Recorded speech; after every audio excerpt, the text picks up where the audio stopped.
Hi friends, இன்னைக்கு டின்னருக்கு பார்த்தீங்கன்னா, நான் மஷ்ரூம் கிரேவி தான் பண்ணியிருந்தேன். என்னோட ஸ்டைல்ல இந்த மஷ்ரூம் கிரேவி எப்படி பண்ணலாம் அப்படிங்கிறத இந்த வீடியோல பார்க்கலாம். ஃபர்ஸ்ட்டு மஷ்ரூம பார்த்தீங்கன்னா, ஒரு 4 to 5 டைம்ஸ் நல்லா வாஷ் பண்ணி எடுத்துக்கணும். இது மாரி குட்டி குட்டி பீஸஸா ஃபர்ஸ்ட்டு கட் பண்ணி எடுத்துக்கலாம். ஒரு மிக்ஸி ஜார்ல 4 பல்லு பூண்டு, கொஞ்சமா இஞ்சி, ஒரு 2 வெங்காயம் பேஸ்ட்டா அடிச்சு எடுத்துட்டு வந்துடலாம்.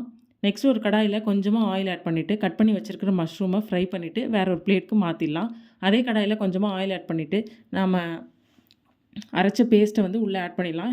2 தக்காளி நான் அடித்து வச்சுருக்கேன், அதையும் உள்ளே ஆட் பண்ணிக்கலாம். கொஞ்சமாக சால்ட்டு, மஞ்சள் தூள், 2 ஸ்பூன் பார்த்திங்கன்னா மிளகாய் தூள், 1 ஸ்பூன் வந்து மல்லித்தூள், 1/4 ஸ்பூன் வந்து கரம் மசாலா சேர்த்து நல்லா மிக்ஸ் பண்ணிடலாம்.